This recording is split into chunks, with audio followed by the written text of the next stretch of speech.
La Palma est l'image même de la tranquillité. On y recense moins de 100 000 habitants qui vivent dans des hameaux et des villages à l'ombre d'un relief spectaculaire. Mais cette beauté cache en son sein une menace. Le tiers méridional de l'île est dominé par un volcan endormi, le Cumbre Vieja.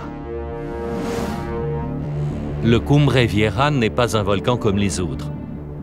Il ne présente pas une forme conique comme la plupart d'entre eux. Il s'agit bien plus d'une longue arête ponctuée de cheminées et de cratères.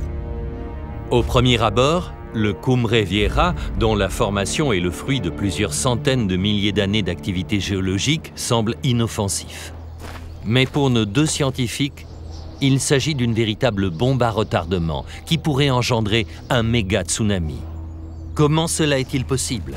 Comment un volcan pourrait-il déclencher un phénomène océanique d'une telle envergure? Le Cumbre Vieja pourrait engendrer un tsunami géant si son flanc se détachait et s'effondrait dans la mer.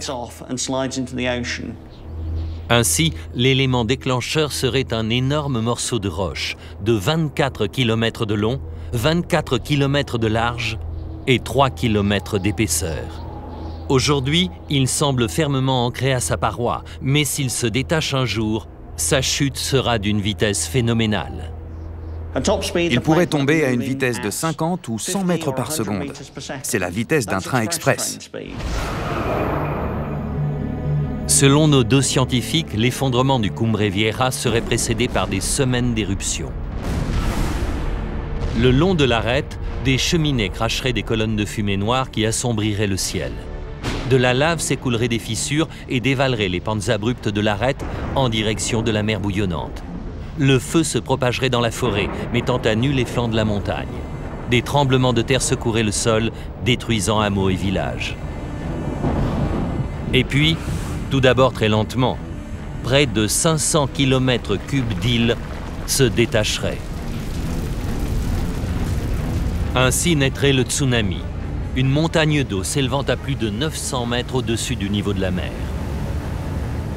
En l'espace de quelques minutes, une grande partie des Canaries serait détruite, et 1 heure plus tard, la vague géante déferlerait sur l'Afrique et l'Europe. À leur réveil, l'Amérique du Nord, les Caraïbes et l'Amérique du Sud seraient engloutis par des ondes géantes.